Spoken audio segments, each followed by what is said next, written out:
What'd you say? Thank you. There's no place I'd rather be. How are you guys doing? Can I tell you something? Sure. No. All right, well, we'll talk then. I'm going to let you in on a little secret about my own insecurities. Every time I go anywhere, a voice in my head says, this is going to be the day that nobody shows up. We'll always be here. Good. I stand with Vic. I'm not kidding. I'm giving you a little, and I'm sure, if we were all honest, lots of insecure people in the room. Am I right? Right? Lots of people that kind of feel, what's life? I don't know what's happening, my life. And uncertainty, insecurity, fears of kind of being worthless and nobody would know if I disappeared, kind of thing. And feeling insignificant and not relevant. And that drives people to do some pretty crazy, foolish things. But I want you guys to know that I do not in any way, shape, or form take for granted, not for one split second, do I take for granted that you guys appreciate my work and that you guys came out to see me. It means more to me than you will ever know. And the fact that there are a handful of people that always try to cause trouble, you know what I'm talking about. But the reality is there's so many more good people. Thousands.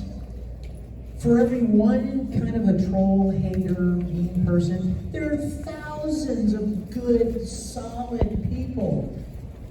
But those people, those handful of people, they just make so much damn noise that you think there are more of them. There's a Bible story about that, right? Like, oh no, we're doing church. Did you know there's a Bible story about that? Hallelujah! No, I'm going to tell you a Bible story because it makes it a perfect example. Don't get scared. Like, he's like, I can't believe it. I thought we were going to talk about anime and going to the Bible. I hate this guy. No, but it's a good story, okay? And it illustrates my point. There was a guy named Gideon. And God came to Gideon and he said, I want you to put together an army and I want you to go after this enemy. And Gideon's like, I can only get I've got all these people together, like 10,000 people. And God's like, no, I want you to give them a test and I want you to kind of whittle down the number of people. And Gideon's like, really? Because I need all these guys. If we're going to beat those guys, we need more guys. But he did what God told him to do. So he gave him a test. And they whittled it down to like 5,000. And Gideon's like, oh, okay, now we only have 5,000, but I did what you said. So you know what God said next? Another test. And Gideon's like, wait a minute, no, I need these guys. So they gave him another test and whittled him down to 300 people. And Gideon's like, there's no way, right? I'm going to win this battle with 300 guys. There are like 100,000 of the enemy. Well, you know what they did? They gave them lanterns and like clay pitchers, like ceramic pitchers, and horns. And they surrounded the enemy, and on the cue, they all like lit up their lanterns and blew their horns. And apparently, in that warfare, in that period, like one lantern was for like 100 people or something. So they saw these lanterns and horns, and they the enemy was completely overwhelmed because they thought there were hundreds of thousands of people surrounding them. And so my point is, just a few people can sure make a lot of noise. You know what I mean? And make you think that there are really a lot more than there are. But I want to encourage you guys, don't give in to the negativity. Can we make it a promise to each other? Can we make a deal to each other that in our lives, in our circles of friends and influence, no matter how big or small that circle is, you have the power to make people's lives better or worse. Let's make them better. There are plenty of influences in the world that makes people's lives worse. So let's be part of the solution. Can we do that? I'm sorry, I totally jumped into the deep end as soon as I walked in. So sorry, I was so excited. I want to read something to you along the same lines. Somebody in the back's like, now he's going to read the Bible. I promise. No. This is a quote from Chris Rock. Oh. We know, right?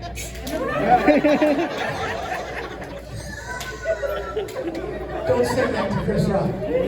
He'll be like, look, Vic just pretended to slap you. No, don't. I didn't. That was a visual aid. That was just a demonstration for those of you like, Chris Rock? Oh. Chris Rock wrote this the other day, and I want to read it to you because I want you to listen closely. This is so important. I've been saying this for quite a long time, but it's much better when Chris Rock says it. Everyone's a victim these days. I didn't write this. Chris Rock.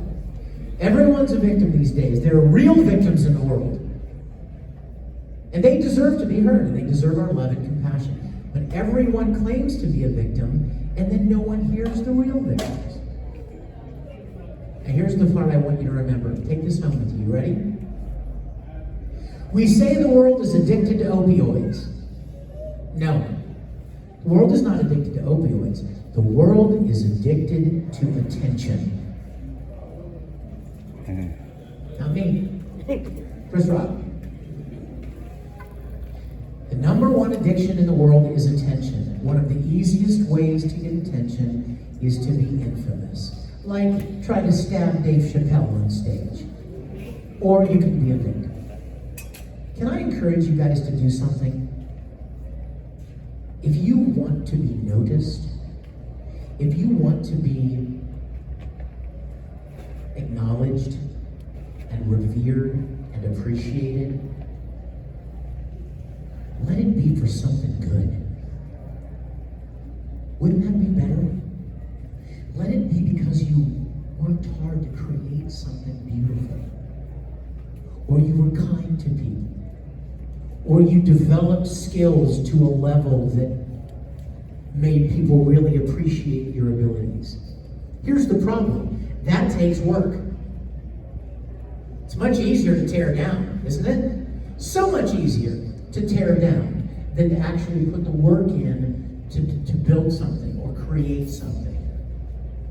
Now, we are a small group in the big picture, right? There are probably, I don't know, it's a great group, probably 300 people in here. And of course, there are millions of people in the world, billions. But don't ever think for 1 minute that you guys can't make a difference where you are.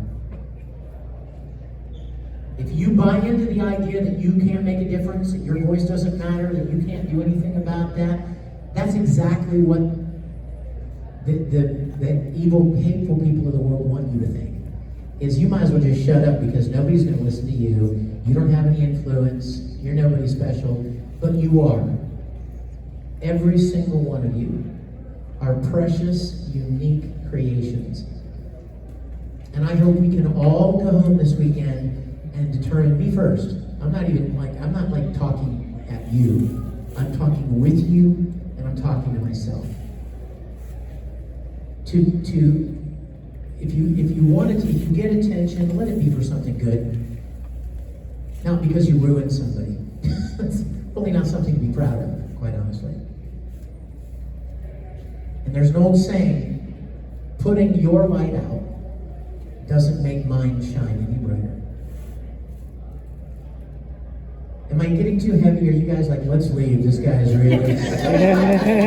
Okay, now we're gonna have fun. We're gonna talk about anything you want. Now listen, I had an idea.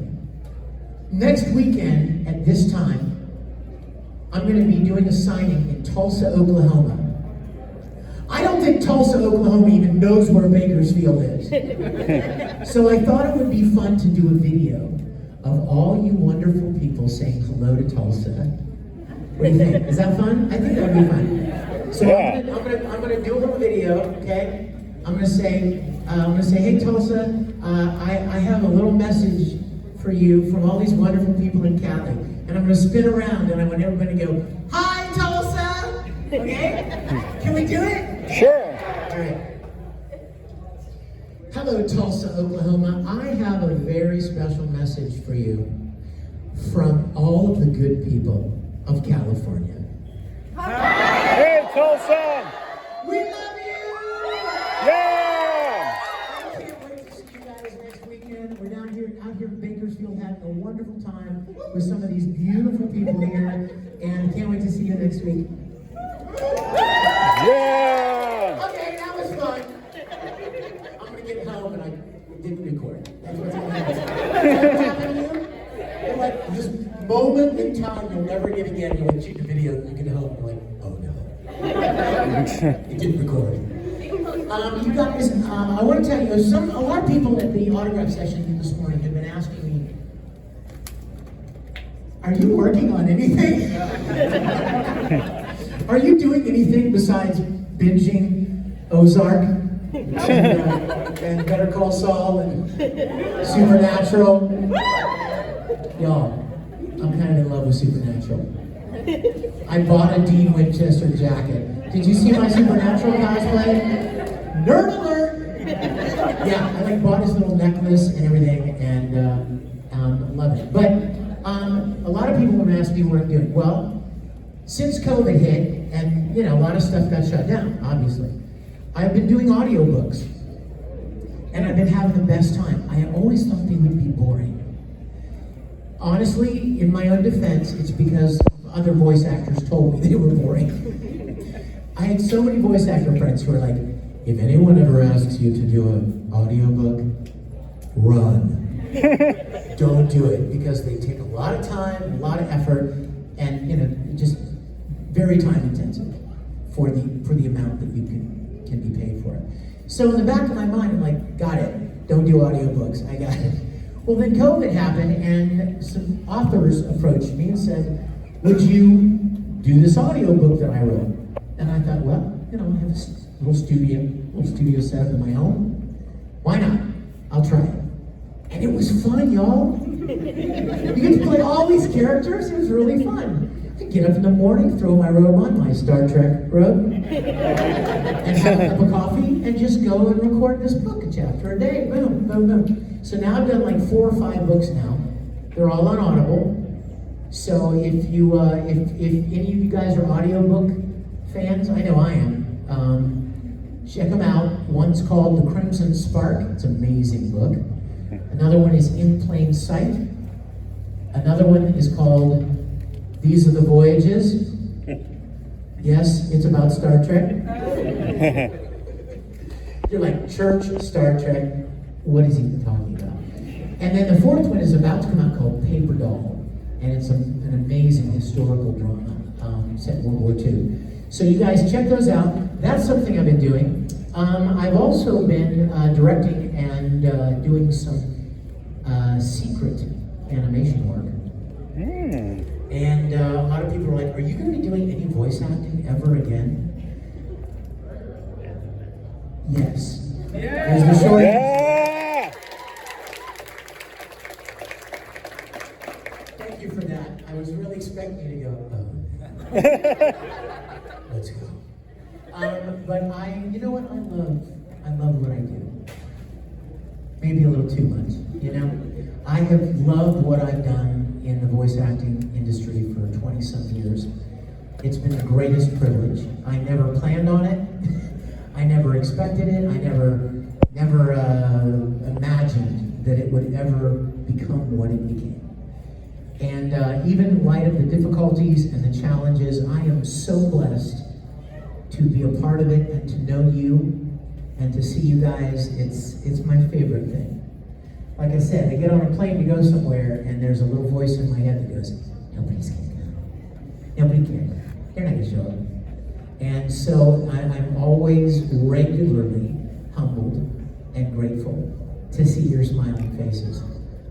If I ask you to take your mask off, it's not because I want you to get sick, it's because I want to see your smile and say hello to you. So there are things coming out that will be announced soon. I hope you'll keep an eye on my Twitter. If you follow me on Twitter, thank you. If you don't, I don't blame you because Twitter is garbage. Not a real place. Unnecessary garbage. But I will be making announcements about projects that are going to be released very soon. And I'm very excited about them. I think you'll love them a lot. So keep your eyes open for that. And I'm also sorry it's so hot in here.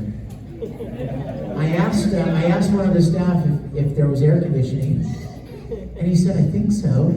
It's not a good answer. That pretty much means there probably isn't, right? If there were, you would know it, right? And the fact that you're not sure, pretty much. So I'm so sorry that it's a little warm. So I'm doing a lot of different things right now, and I'm very, very, very, very grateful to be here. And I'm more grateful that you're here. So I want to open it up to any questions anybody has about anything. I'm an open book. Vic gets to start us. So Vic, can you tell us a scenario? What would happen if Captain Kirk versus Brawley? What would happen? What would happen if Captain Kirk versus Brawley? Captain Kirk would die in about 4 seconds. Captain Kirk can't hold a camera, Brawley. Brawley destroys planets. Captain Kirk would be like, Spock, beat me up now. Get out of here. Question? Who's got a question? Ask about anime, ask about Star Trek. Yes.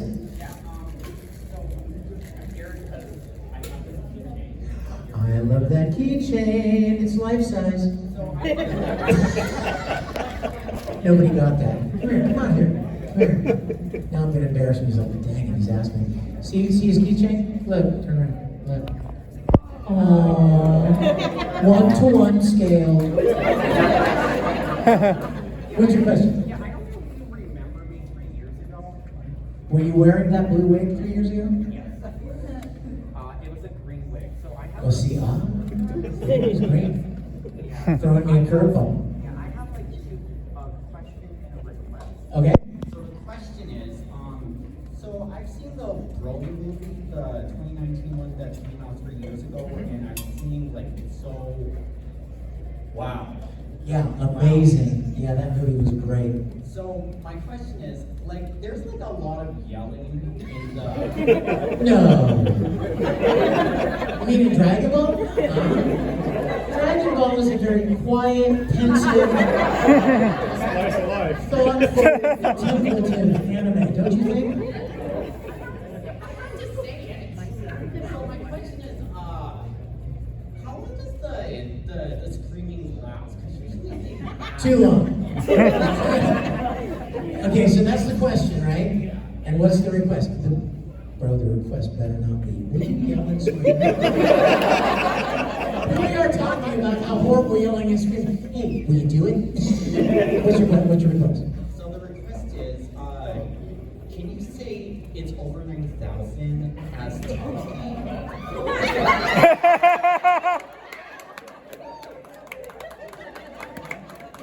I can. Should I? No, is the question. Yeah! Yeah!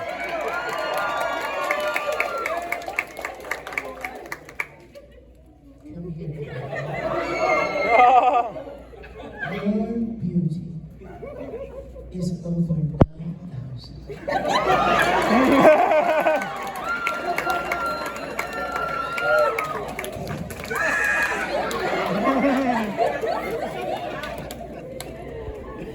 Oh my gosh. Yes, Dragon Ball is all yelling. All the time. You know what? When they told me about the movie in 2019. So in the summer of 2018, they said, "Hey, there's a new Broly movie." I'm like, "Really? Awesome! I've been wanting Broly to come back for a long time." And then they even said, "Oh, you're really going to love it because there's some more backstory. There's more development and exposition to his background." And I'm like, "Yes," because I really loved that. And all of those scenes with him, when he actually talked, oh my gosh, about Bob's ear wrapped around his waist, and I loved what they, that background that they gave him. It made him more real, it made him more relatable, He wasn't just a murdering monster, And so when I went in to record, they said, okay, you have 26 speaking lines and 500 fighting sounds. 520 to be exact. And I was like,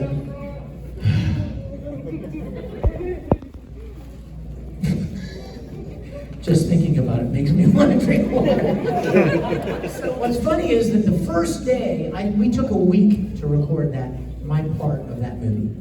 And the first day I went in there, we started with the dialogue, right? Because obviously, you don't scream bloody murder and then try to talk.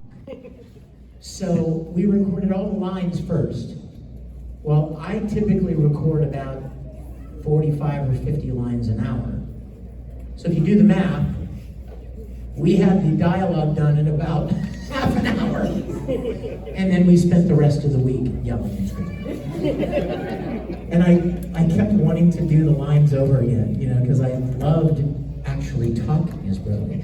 In fact, one of the things was, when we did the original Broly years ago, I did it as low as I could go. Like, I pushed my voice as low as I could. And then they pitched it even lower. But when we started the Super movie, they said, okay, so the good news is, this is a new Broly. This is Toriyama's Broly. This is not the original. So you don't have to make him sound that low and mean and guttural, and because it's kind of rough on the voice.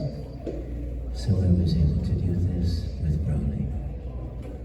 Bob was my friend. I loved that so much. I'm like, this is the best day ever. I dreamed of being Broly and not yelling. It's happening. And then the yelling started. Question? In the back, yes, sir. Yes. So I kind of have an easy question. I wanted to know about your experience in that fan film that you did for Silent Hill. Oh my gosh, thank you for mentioning that. Yeah. Are you a Silent Hill fan? Very much. Oh, did you enjoy it? I did. I loved it. Oh my gosh, okay, so he's asking about live action Silent Hill fan film that I did. I'd never seen Silent Hill, but I was told that I resemble a character from the video game named James Sunderland. And so this guy contacted me and goes, I want to make a live action, and I want you to be James Sunderland. I'm like, great! Who's James Sunderland? And so we went out to Phoenix and we shot that thing, and it was so much fun. I loved it. Thank you so much for even mentioning it. That was a lot of fun. A lot of fun. Yes? Yes, sir. Where's your hat? There he is. Straw hat. Yes, sir. If Disney were to approach you for voice acting work, would you take it? If Disney were to approach me for voice acting work, would I take it? Yes, I would, and no, they won't. I think I can safely say that the sun rose this morning and Disney will never contact me. Hey, it's a reality, you just gotta, you do what you can do, right? I love what I do, and I love voice acting, I love acting. I've got some live action films coming out as well. So if you follow me on Twitter, and if you don't, please do, even though, like I said before, but I'll be announcing when they'll be released. But I started out with regular acting, on-camera acting and stage acting and musicals, and voice acting just kind of happened 20-some years ago. But I would love to do more of that kind of work. I'd love to do something for Disney. Or Pixar, oh my gosh. I love what they do. I doubt I'll ever get the chance, but I would love to. I love what I do. I'm so grateful. And you know what, I'm sure there's such a thing as healthy ambition. You know what I mean? Like to be driven, to have a goal and go for it. And I have great respect for that. Anytime I meet a fan who says, do you remember 2 years ago when I told you I was going to write a book? Well, I did, and here it is. And I'm like, dang. God bless you, and I'm so proud of you because, as we all know, you can talk all day long. But to actually do something, put the work in to actually do something is a whole different level of commitment, right? So, ambition is good. But I want you guys to know something. There is nothing in my life that I'm like, man, if I could just do this. I am so grateful for everything that I've already gotten to do. I feel like it's almost wrong for me to expect anything else. Because I've been blessed more than I ever deserved. Does that make sense? So it feels weird to want more or to ask for more. So if an opportunity came, I would love it. Absolutely, is the short answer to the question. But I don't know that it will happen, but if it does, I would be very, very grateful. Yes, sir?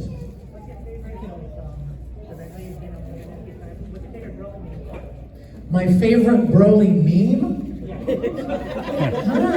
Meme. I thought you were going to ask for a quote. I've not seen a lot of memes. Can you tell me a good Broly meme?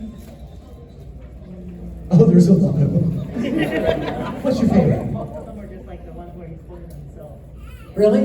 Yeah, I don't know. So not even any words, it's just he's just pointing at himself? And mostly I think it's He doesn't say much. I mean, to be fair, he's not a great orator, clearly. I'm gonna have to look him up. I don't even know a lot of Broly memes. What about the character I don't see a lot of memes. Now that you mentioned that, my life has no meaning. I just realized what a great disappointment. I don't know any good memes. All my memes I ever see are like Star Trek memes. But I'm gonna start looking for more anime memes, I promise. Yes, ma'am. Hi. So great. What? Your skin looks really good. No. How do I take care of my skin? Well, first I get sheep blood.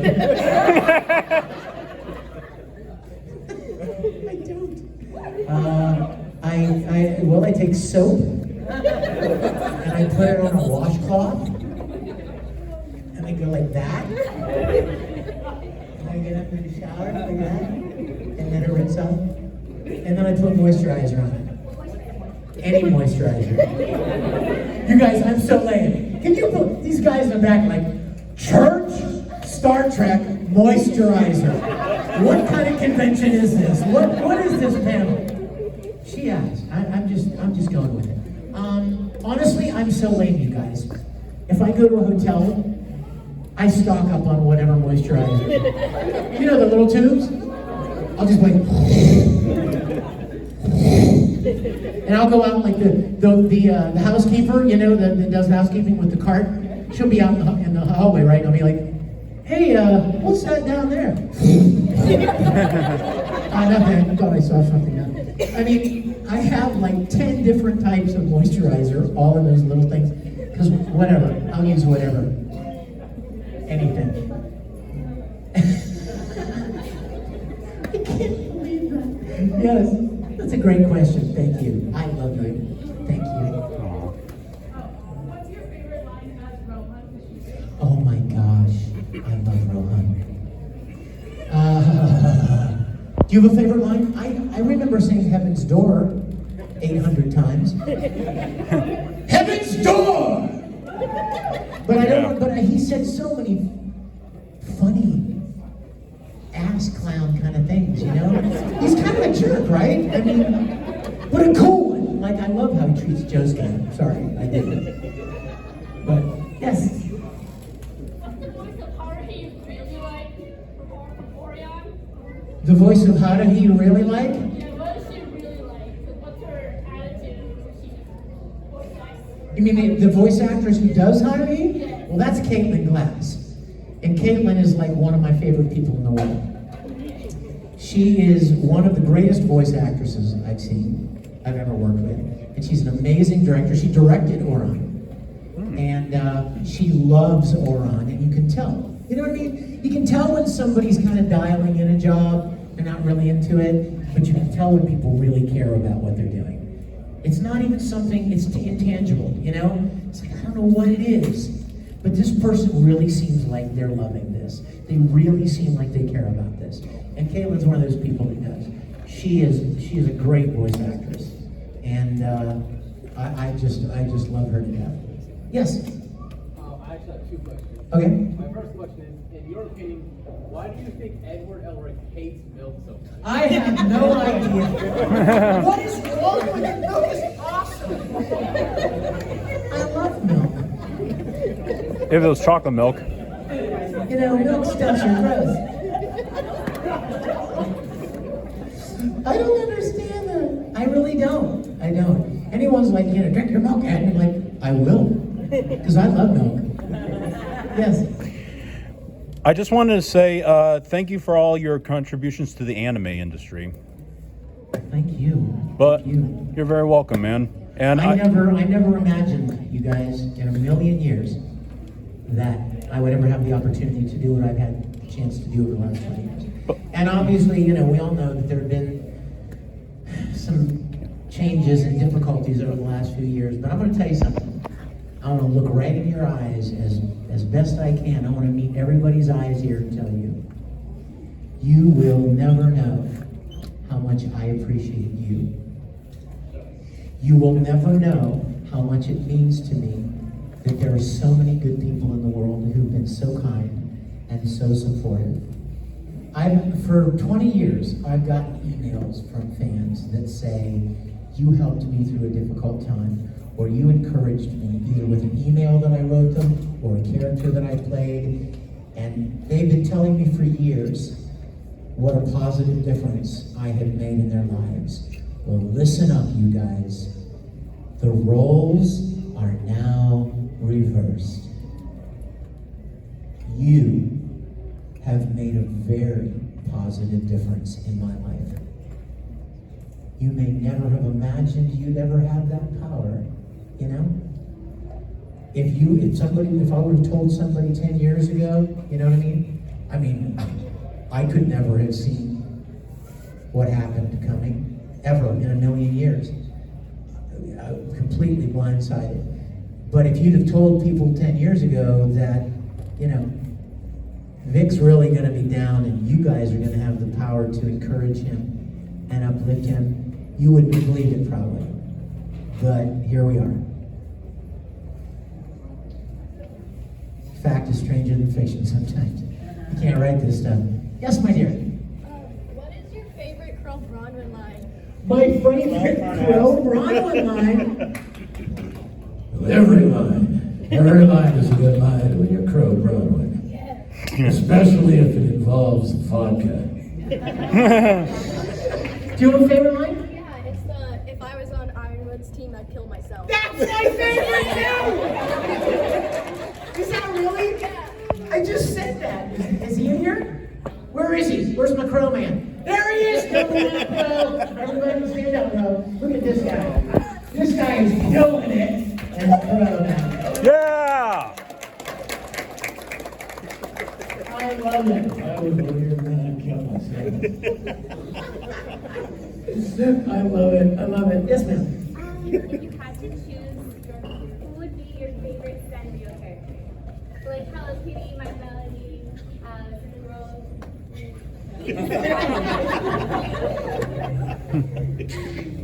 No wrong answers. No wrong answers? Why do I feel like every answer is wrong? Anything I say.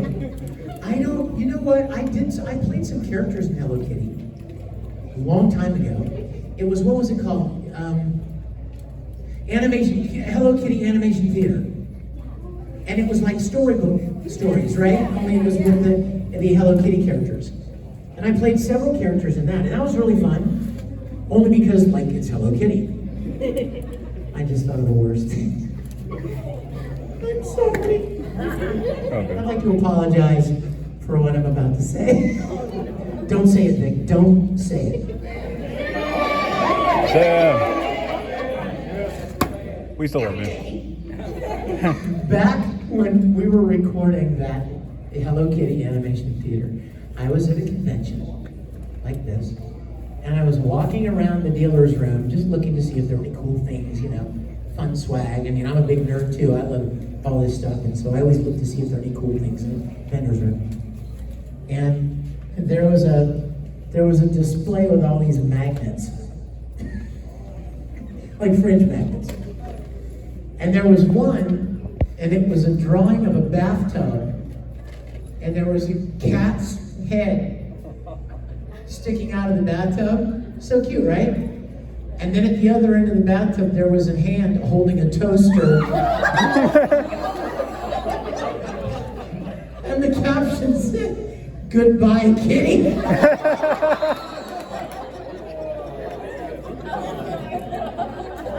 Now, half the people in the room like, now I hate Vic Mignogna. I used to like him. Hey, I didn't make the magnet. I'm just telling you that I saw it, and it was so. Yes, I bought it. Yes, I put it on my refrigerator. It's not there anymore, okay? It's not there anymore. I have grown up since then. I've learned my lesson. Yes, sir. You know what? You guys are so close. We'll do both of you. Yes, you first. How many times have you been called a pipsqueak? What do you say?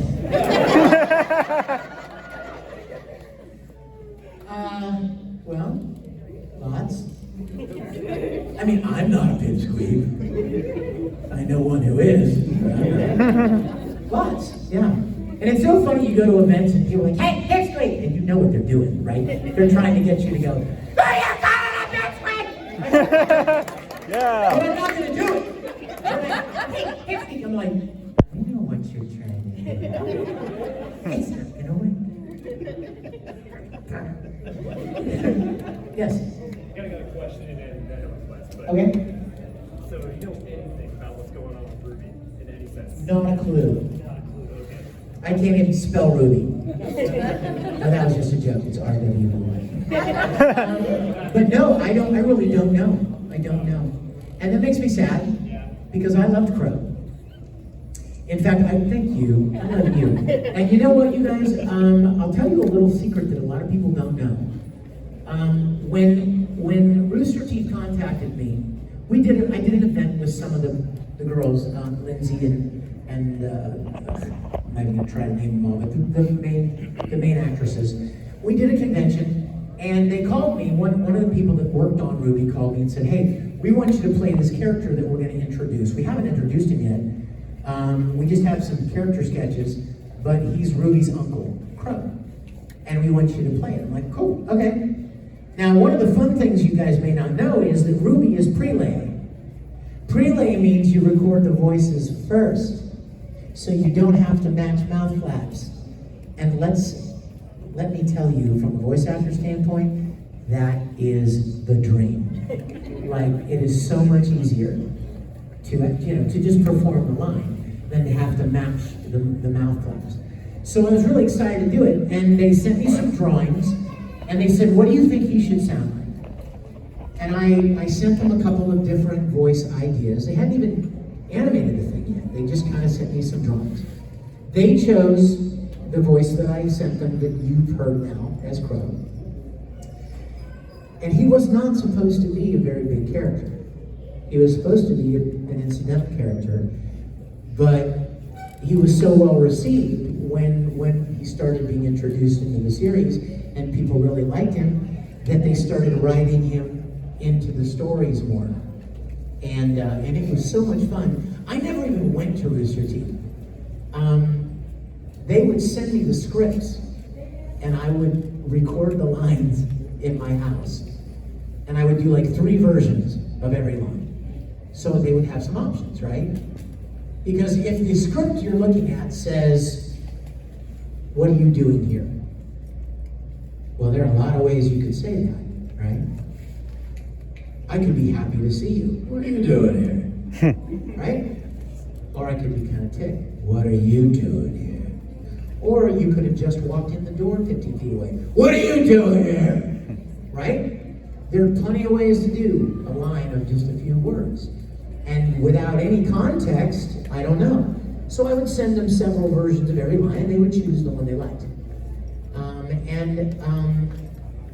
I'm really sad, not to really know much about what's going on with that anymore. I hope it's good. I mean, I hope people are still enjoying it, but I'm afraid I don't know much about it.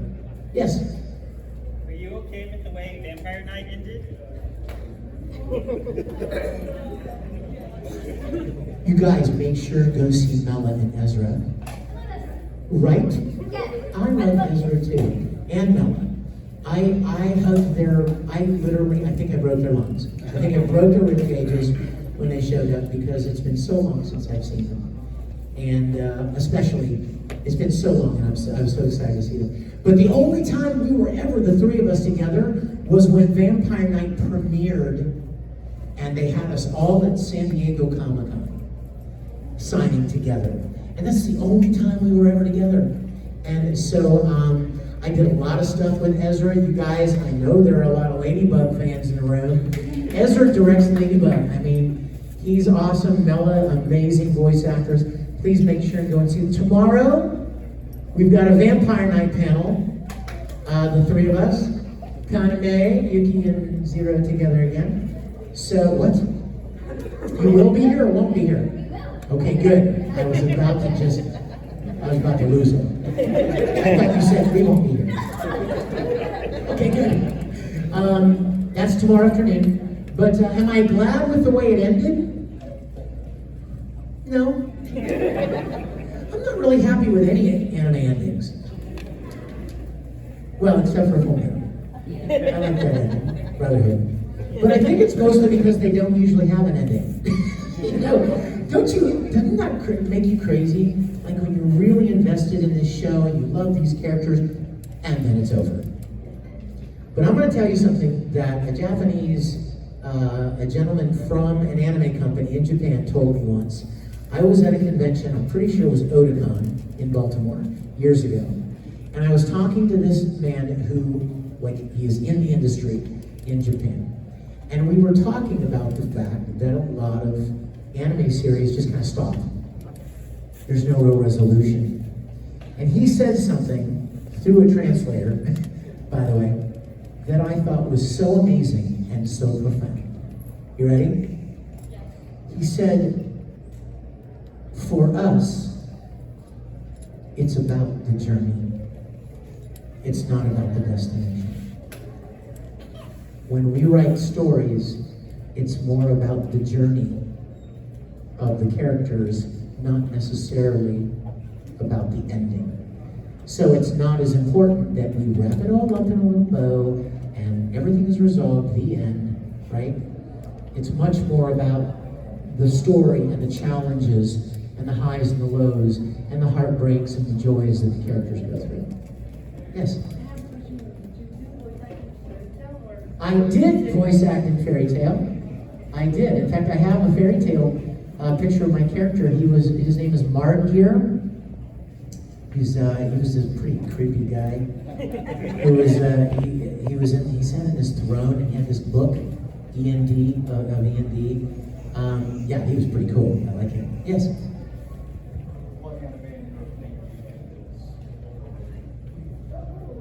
What anime, in my opinion, is overrated?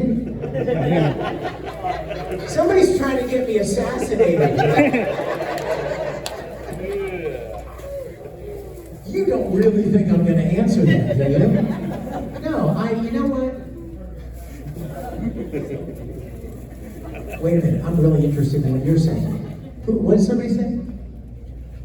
I heard some things. Eric was like, you heard that? You know what? What? I drink water all the time.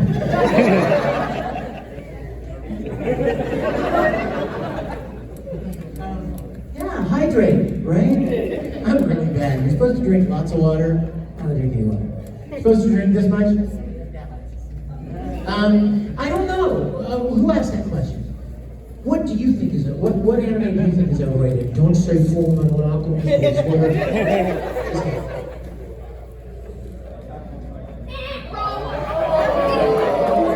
Now you're going to be assassinated. See how I did that? See how I just totally shifted? He is carrying a katana, so FYI. But you know what? I don't have an answer to that, really. And honestly, because I would never want to be dismissive or negative about anything, because you know what? Some people like those things. Everybody likes something.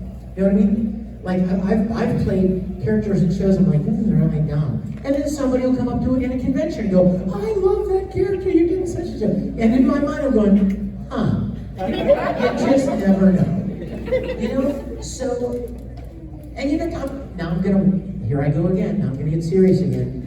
We are living in a culture, and I don't know when this happened. Some of the older people in the room, moms and dads, people my age, we remember a time when you could genuinely have a conversation with somebody you disagreed with, and you could still go out and have dinner, see a movie, get along, like them.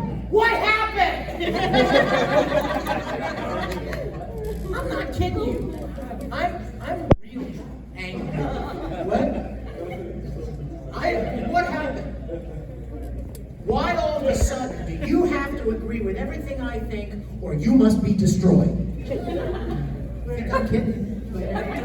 It's not. It's funny because it's true. The Star Trek philosophy still applies to us. You would think, but nobody lives by that anymore. I know. What happened? What happened? Thank you. Twitter certainly did not help.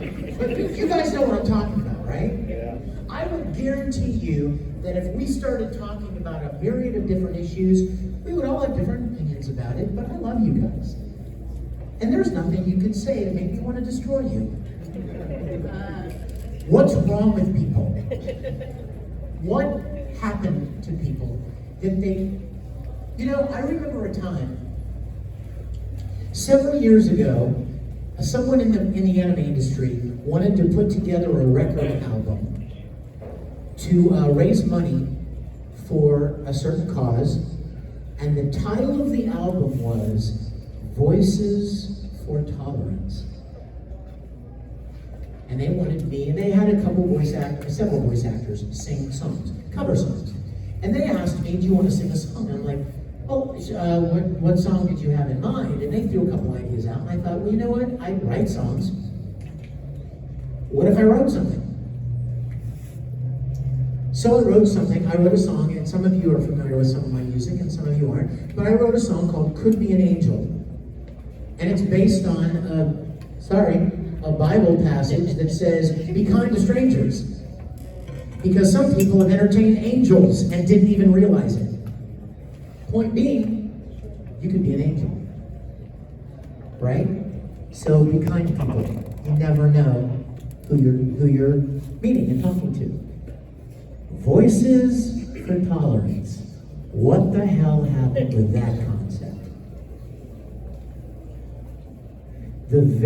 Some of the very people that were behind that project are some of the most intolerant people I've ever seen. Think about that. What happened? You know, I'm going to tell you what happened. You know what happened? The things that they felt people were intolerant of, because it's what they liked and what they wanted, suddenly they were accepted. People were tolerant of the differences, but they were intolerant of anyone who didn't agree with them. Wait a minute, I thought you wanted tolerance. See what I'm saying? Where'd it go? Oh, I get it. You want tolerance toward you. You want people to let you believe what you believe. You want people to let you have your opinion about things, but you're intolerant of anyone else who doesn't believe what you believe or doesn't have your position or your opinion. That's garbage, you guys. It's pure filth garbage. And please don't get into that, please. Please. Love people, accept people. Is there anybody here who wants to be slandered and ruined and destroyed because somebody doesn't agree with you? Is there anybody here? Raise your hand. If you're fine with being destroyed and ruined, are you fine with that? You're fine with being ruined and destroyed because somebody doesn't agree with you? I don't think so. I think that you're being fine, but we can all agree, right? Nobody wants that. Well, then don't do it to someone else. Isn't that simple? Yeah. Making your career away is not a fun idea. Yes, sir.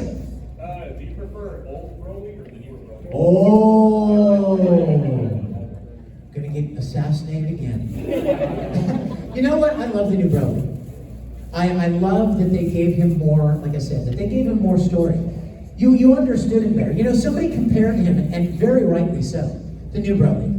Somebody compared him to Frankenstein's monster. Think about it. Frankenstein didn't realize why he was so bad.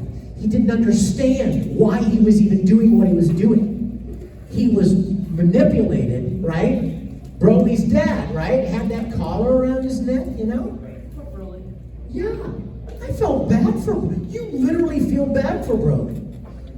Because he doesn't even realize why he's doing what he's doing. He doesn't know any different. And I loved that about him. I love it. Yes. Yes, exactly. Which episode from Fullmetal Alchemist Brotherhood did you enjoy recording? Oh my gosh. All of them. Your favorite? Well, my favorite was the last one. Honestly, my favorite episode of Brotherhood was the last one because of the resolution. I'll never forget it. It seems like it was, I can't even believe how long ago it was. It seems like yesterday. I was in the studio and turning the pages of the script, right, going through the final episode. And of course I knew it was the last episode, so there's already a bit of, sadness. And then suddenly I went, last page. And crap, and I started getting really emotional about it. And then I looked up at the screen, and the engineer had gone to that section of the episode, so I could see what was happening visually. And I saw Ed and Winry standing at the train. And I looked through the window and I said, "Is this what I think it is?" And the director was like, and that final scene, I loved so much. I'll do it for you if you want. Yeah. I haven't done it in a long time, so if it doesn't sound right, I apologize. But close your eyes for me. I always ask people to close their eyes because I don't want you to see some old guy up here talking like this. I want you to see Ed's face. I want you to imagine Ed standing at the train with Winry. And then he gets on the train and he's looking out the window as he's leaving and he says, "There's no such thing as equivalent exchange. It doesn't exist. Sacrifices are necessary. You can't gain anything without sacrificing something first. But if you can endure that pain and rise above it, you'll find you have a heart strong enough to overcome any obstacle. Yeah, a heart made full metal." The end. Yeah. I love that. That was my favorite. I had tons of favorite episodes from the original film, but that was one of my favorites. How are we doing on time? I gotta get back to my table. One last question. Yes, sir. As he's leaving. There are a lot of standalone Fullmetal Alchemist novels coming out. Given the opportunity, would you voice act in those? Absolutely. I would, oh my goodness, that would be very cool. Behold my beautiful autistic alchemy. I could do everybody.